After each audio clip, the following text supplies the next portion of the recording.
وعلى آله وأصحابه أجمعين। বাংলাদেশ মজলিস মুফাসসিরিন গাজীপুর জেলা শাখা কর্তৃক আয়োজিত আজকের এই সুন্দর আয়োজনের সংগ্রামী সভাপতি, মজলিস মুফাসসিরিন গাজীপুর জেলার সংগ্রামী সভাপতি শ্রদ্ধাভাজন মাওলানা মোহাম্মদ জাকারিয়া হুসাইন, অন্যান্য নেতৃবৃন্দ, মেহমানবৃন্দ, সম্মানিত ওলামায়ে কেরাম, আসসালামু আলাইকুম ওয়া রাহমাতুল্লাহি ওয়া বারাকাতুহু। মহান রবের দরবারে নতশিরে শুকরিয়া আদায় করছি যে মহান রব পবিত্র মাহে রমজানের শেষ দশকের এই বরকতময় মুহূর্তে আমাদেরকে আজকে একত্রিত হওয়ার সুযোগ করে দিলেন। সেই জন্য মহান মনিবের দরবারে শুকরিয়া আদায় করছি আলহামদুলিল্লাহ। হযরত ওলামায়ে কেরাম এর সামনে বক্তব্য রাখা, নসিহত পেশ করা, নসিহত কথা বলা হয়েছে। নসিহত পেশ করা আসলে এটা আমি বেয়াদবি মনে করি। আমি যা মনে করি সেটা হলো ওলামায়ে কেরাম থেকে নসিহত নেওয়া, এটা আমার জন্য মাসনুনাত। আমি সেটা সকল ওলামায়ে কেরামের প্রোগ্রামকে বেশি কাজটা করার চেষ্টা করি। আজকে আমার প্রথমে আমি ক্ষমা চেয়ে নিচ্ছি, প্রোগ্রাম পাশেই আর একটা প্রোগ্রাম থাকার কারণে, গুরুত্বপূর্ণ একটা মিটিং থাকার কারণে আমি প্রথম থেকে থাকতে না পারার কারণে আমি ওলামায়ে কেরামের অনেক বক্তব্য থেকে, অনেক নসিহত থেকে বঞ্চিত হয়েছি। জাকারিয়া ভাই বলেছেন যে নোট করেছেন, যদি সম্ভব হয় এই নোটটা আমাকে দিলে আমিও তার থেকে কিছু নসিহত নেওয়ার সৌভাগ্য অর্জন করতে পারব। আমি সেই সুযোগটা আমি চাই। সম্মানিত ওলামায়ে কেরাম, আপনারা এখানে আমাদের পাঁচটি উপজেলা থেকে আপনাদের ওলামায়ে কেরাম আসছেন। আমি আপনাদের কাছে বিনয়ের সাথে বলতে চাই, জাতির সংকট উত্তরণ, এই জাতির সংকট উত্তরণে যুগে যুগে ওলামায়ে কেরামের ভূমিকা ছিল অগ্রণী। আপনার হাজী শরীয়তুল্লাহ থেকে শুরু করে এর আগে এদেশে ব্রিটিশ খেতাব আন্দোলন থেকে শুরু করে সকল আন্দোলনে ওলামায়ে কেরামের ভূমিকা এবং সামাজিক নেতৃত্ব বলেন, রাষ্ট্রীয় নেতৃত্ব বলেন, ব্রিটিশের আগে এদেশের রাষ্ট্রীয় নেতৃত্ব মূলত ছিল ওলামায়ে কেরামের। পরবর্তীত সকল আন্দোলন সংগ্রামে ওলামায়ে কেরাম ভূমিকা রেখেছে। বাংলাদেশ 1971 সালে স্বাধীনতা অর্জন করেছে। 71 থেকে আজকের এই 25, যদি এই 54 বছরের ইতিহাস আমরা সামনে আনি, এই 54 বছরে ওলামায়ে কেরামের ভূমিকা যে মানের হওয়ার কথা ছিল, আমরা এই ক্ষেত্রে অনেকাংশে ব্যর্থ হয়েছি। বিদায় এই 54 বছরে বাংলাদেশে যে স্লোগান নিয়ে, যে স্বপ্ন নিয়ে এদেশের তরুণ ছাত্র সমাজ, আবার বৃদ্ধ বনিতা, নারী পুরুষেরা স্বাধীনতার লাল সূত্র ছিনিয়ে এনেছিল, সেই স্বপ্ন এই 54 বছরও এই জাতি পূরণ করতে ব্যর্থ হয়েছে। এটা পায় নাই জাতি। অর্থনৈতিক মুক্তি, গণতান্ত্রিক অধিকার, ভোটাধিকার, মানুষের সেবা, সকল ক্ষেত্র থেকে এই জাতি বঞ্চিত হচ্ছে। একটি ক্ষেত্র আমি মনে করি, সেটা হলো আমাদের এই ব্যর্থতাটাকে কাটিয়ে আমি মনে করি 24-এর গণবিপ্লবের মাধ্যমে আজকে যে সুযোগটা এসেছে, এই সুযোগকে কাজে লাগিয়ে আপনারা যদি মানুষের কাছে যেতে পারেন, আপনারা শুধু মসজিদের নেতৃত্ব না দিয়ে সালাতের 5 ওয়াক্ত সালাতের নেতৃত্ব না দিয়ে সমাজের নেতৃত্ব যদি দিতে পারেন, আপনারা যদি রাষ্ট্রের নেতৃত্ব দিতে পারেন, সামাজিক কাজের নেতৃত্ব দিতে পারেন, বিচার সালিসের নেতৃত্ব আপনারা এগিয়ে দিতে পারেন, তাহলে এই সংকট অনেকাংশেই কেটে যাবে ইনশাআল্লাহ। আলহামদুলিল্লাহ, আমাদের ওলামায়ে কেরাম তাদের বক্তৃতা, বিবৃতি, ওয়াজ, নসিহত, এই জায়গাগুলোতে সুদের বিরুদ্ধে কথা বলেন, ঘুষের বিরুদ্ধে কথা বলেন, দুর্নীতির বিরুদ্ধে কথা বলেন। আজকে এই কথাগুলোর মাধ্যমে মূলত একটা মোটিভেশন হচ্ছে, কিন্তু এই কথা দিয়েই কিন্তু দুনিয়ার সব কিছু অর্জন হয় না। এই জন্য আল্লাহ রাসূল সাল্লাল্লাহু আলাইহি সাল্লামের সুন্নাহটা কী ছিল? আল্লাহ রাসূল সাল্লাল্লাহু আলাইহি সাল্লাম নিজেও এই কাজটা করেছেন। নিজের যেমন ওয়াজ করেছেন, তিনি নিজেই কাজটা করেছেন। সাহাবায়ে কেরাম নিজেরা যারা ওয়াজ করেছেন, কথা বলেছেন, তারা নিজের এই কাজটা করেছেন। আজকে আমরা ওলামায়ে কেরাম যারা এখানে হাজির হয়েছেন, আমরা যারা আছি, আমাদেরকে বলা হয় ওয়ারাসাতুল আম্বিয়া। এই ওয়ারাসাতুল আম্বিয়া হিসাবে, নবীর উত্তরাধিকার হিসাবে আমাদেরকেও সেই দায়িত্বটা পালন করতে হবে। আমরা নিজেরা যা বলবো, নিজেরা তা করব। আমরা নিজেরা যা করব, তা নিজেরা বলবো। এটা যদি সমন্বয় হয়, তাহলে আমরা জাতির নেতৃত্ব গ্রহণে অনেক দূরে দিয়ে যেতে পারব। প্রিয় ভাই এবং বন্ধুগণ, আজকে আমরা লক্ষ্য করি মসজিদে লেখা থাকে, মসজিদে দুনিয়াবি কথা বলা হচ্ছে। আমি বলি দুনিয়াবি কথা বলতে পৃথিবীতে কোনো কথা আছে? দুনিয়ার কথা কোনটা? আজকে যদি সংসদ নির্বাচনের কথা বলেন, এটা কি দুনিয়ার কথা? আল্লাহর নবী সাল্লাল্লাহু আলাইহি সাল্লাম সংসদ নেতা ছিলেন না? রাষ্ট্র নেতা ছিলেন না? আজকে যদি সমাজের নেতৃত্বের আলোচনাটা মসজিদে বসে করেন, এটা কি দুনিয়ার আলোচনা? আজকে ব্যবসার কথা বলেন, এটা কি দুনিয়ার আলোচনা? সমাজের সমস্যা সমাধানের আলোচনা করেন, মাদকের আলোচনা করেন, সুদের আলোচনা করেন, এটা কি দুনিয়ার আলোচনা? আজকে প্রশ্ন পাই মসজিদগুলোতে যখন এই ধরনের কথা থাকে। এই অবস্থা থেকে আপনারা যারা আছেন এখানে, আপনাদের কারো মসজিদে যদি এই ধরনের কোনো কথা থাকে, দয়া করে এটাকে কীভাবে একদিনে বিপ্লব করে ফেলা যাবে না। আমি বলবো না যে আজকে গিয়ে ঘুরে ধুমড়ে মুসড়ে ফেলে দেন। হ্যাঁ, এটাকে কীভাবে মোটিভেশন চালায় এর থেকে একটু নিস্তার, জাতিকে নিস্তার দেওয়া যায়, এটার ব্যাপারে আপনাদেরকে চিন্তা করা দরকার।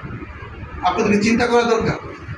আপনার সমাজে আপনি মসজিদে সালাতের নেতৃত্ব দিচ্ছেন, আপনার একজন মুসলিম অসুস্থ হয়েছে, তার সুস্থতার জন্য সেবা করা দরকার। সেবার নেতৃত্বটা আপনি দেন।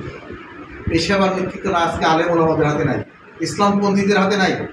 আপনার এলাকায় যদি কেউ মারা যায়, আপনি জানাজার নেতৃত্ব দেন, কিন্তু আপনি ওই দাফন কাফনের নেতৃত্ব দেন না, আপনি তার গোসলের নেতৃত্ব দেন না, আপনি তার বাস কাটার নেতৃত্ব দেন না, কবর খোঁড়ার নেতৃত্বটা আপনার হাতে নেন। এই জন্য জাতি আপনাকে নেতৃত্ব দিচ্ছে না। সম্মানিত ওলামায়ে কেরামের কাছে আমি বিনয়ের সাথে অনুরোধ করব, আপনি সালাতের নেতৃত্ব দিচ্ছেন, আপনারই একজন মুসল্লি মারা গেছে, আপনি যান না, সবার আগে আপনি এগিয়ে যান। সেখানে গিয়ে কী করতে হবে, তার সকল নেতৃত্বটা আপনার হাতে নেন। মাইকিং করতে হবে, নেতৃত্বটা আপনার হাতে নেন। আপনি তো মাইকিং করবেন, আপনি দিয়ে করাবেন। আপনি বাস কাটার নেতৃত্বটা আপনার হাতে নেন, কবর খোঁড়ার নেতৃত্বটা আপনি হাতে নেন।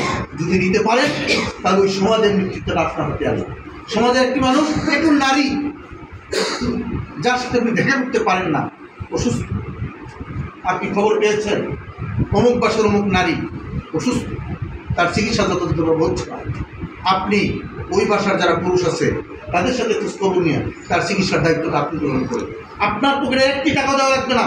আপনি একজন ইমাম হিসাবে 10 জন লোককে বলেন যে আমরা মসজিদে, আপনি মসজিদে একটা সামাজিক সেল গঠন করেন, 5 জনের 10 জনের একটা সেল গঠন করেন। এই সেলকে নিয়ে আপনি যারা প্রভাবশালী আছে, অর্থশালী আছে, তাদের কাছে জানেন যে আমরা আমাদের এই সামাজিক সেলের পক্ষ থেকে আমরা উদ্যোগ গ্রহণ করি তার চিকিৎসার ব্যবস্থা করার।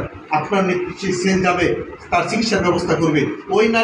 ওই নারীর পরিবার, তার সন্তান, তার স্বামী, তার বাবা, তার মা আজীবন আপনার কাছে রেখে থাকবে। কিন্তু আজকে এই কাজটা আমরা করছি না। এই কাজটা কারা করছে?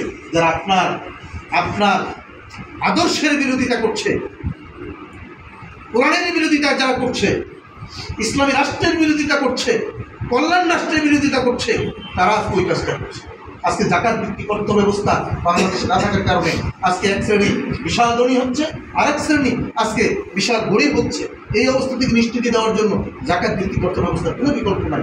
আজকে রাষ্ট্রে এই ব্যবস্থা রাষ্ট্রীয়ভাবে কোনো সুন্দর ব্যবস্থা না থাকার কারণে আজকে এই বৈষম্য আজকে আমাদের সমাজে সৃষ্টি হচ্ছে। এই দায়িত্বটা আজকে ওলামায়ে কেরাম নিতে পারেন। আপনি একটা সামাজিক সেল গঠন করেন, সেই সামাজিক সেলের মাধ্যমে আপনার এলাকার জাকাতের টাকাগুলো একত্র করে যেখানে সাংগঠনিকভাবে যেখানে যা করা দরকার করে আপনার মসজিদ ভিত্তিক সামাজিক সেলের মাধ্যমে আপনি আমার একটি প্রকল্প হাতে নেন। আপনি খুঁজেন, নামাজ পড়েন না পড়ে না পড়ুক, হিন্দু হয় হোক, খ্রিস্টান হয় হোক, এমন একজন গরিব মানুষ তার অর্থনৈতিক সমৃদ্ধির জন্য, অর্থনৈতিক স্বাবলম্বীর জন্য তাকে 5,000 টাকা দিয়া একটা ছোট্ট জায়গায় রাস্তার পাশে বসায় দেন যে তুমি এই 5,000 টাকা দিয়া সবজি কিনবা আর বেচবা, মাস শেষে আমার হিসাব করবে, আর কিচ্ছু করা লাগবে। আপনার ওই লোকটাই আগামী 1 বছর, 2 বছর, 5 বছর পরে আজকে জাকাতের টাকা দিয়ে করে দিলেন, 5 বছর পরে এই লোকটাই হয়ে যেতে পারে জাকাত দাতা। ঠিক।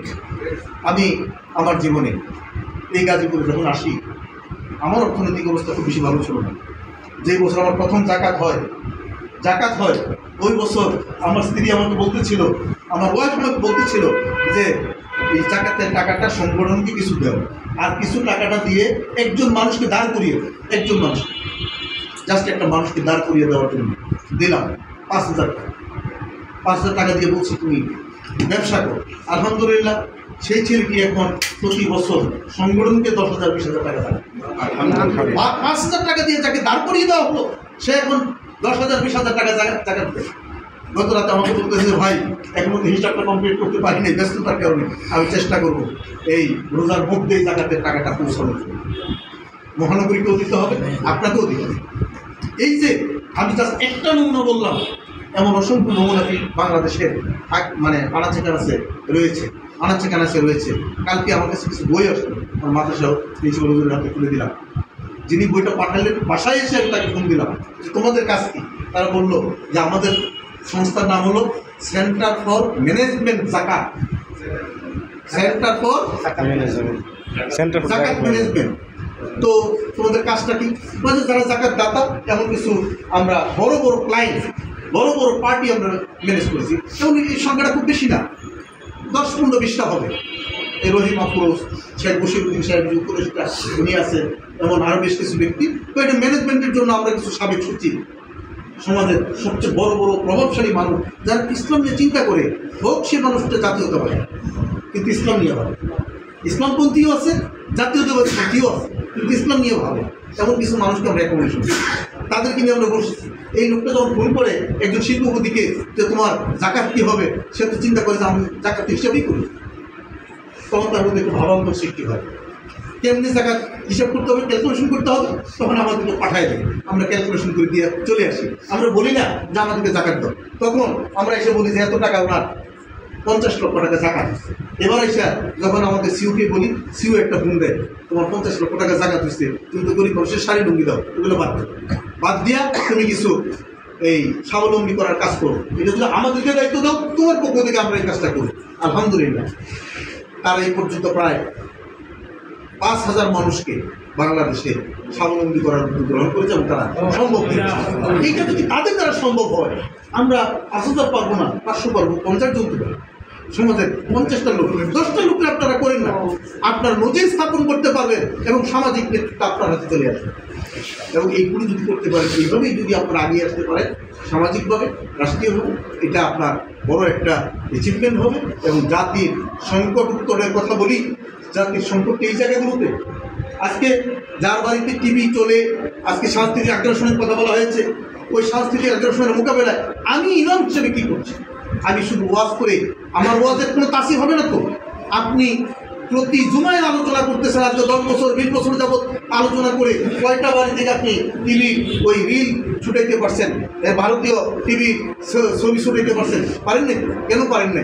কারণ আপনি নিজে বলেন কিন্তু নিজেকে করেন না। এটা নিজেকে একটু করতে হবে। নিজে করার জন্য আপনি একটু যেই মানুষটার ঘরে এমন আছে তাকে আপনি আপনার এখানে ইনভলভ করেন, আপনার এই কমিটিতে ইনভলভ করেন, আপনার কার্যক্রমের সাথে ইনভলভ করেন, মোটিভেশন চালান এবং মাঝে মাঝে সেখানে আপনি দার্সের ব্যবস্থা করেন, সেখানে আপনি আলোচনা সভা আয়োজন করেন, মহিলাদেরকে নিয়ে বসেন, শিশুদেরকে নিয়ে বসেন, এইভাবে তাদেরকে নিয়ে বসে নতুন যে সংস্কৃতি আছে, আমাদের যে আদর্শিক সংস্কৃতি, সেটা তাদের সামনে তুলে ধরার ব্যবস্থা করেন, তাদেরকে সাপ্লাই দেন। যদি আপনি দিতে পারেন, আমি বিশ্বাস করি আপনাকেই গ্রহণ করবে, সামাজিক নেতৃত্ব, সাংস্কৃতিক নেতৃত্ব আপনাকেই সমাজ গ্রহণ করবে। সম্মানিত ভাই এবং বন্ধুগণ, আমি আমার কথা বাড়াতে চাই না।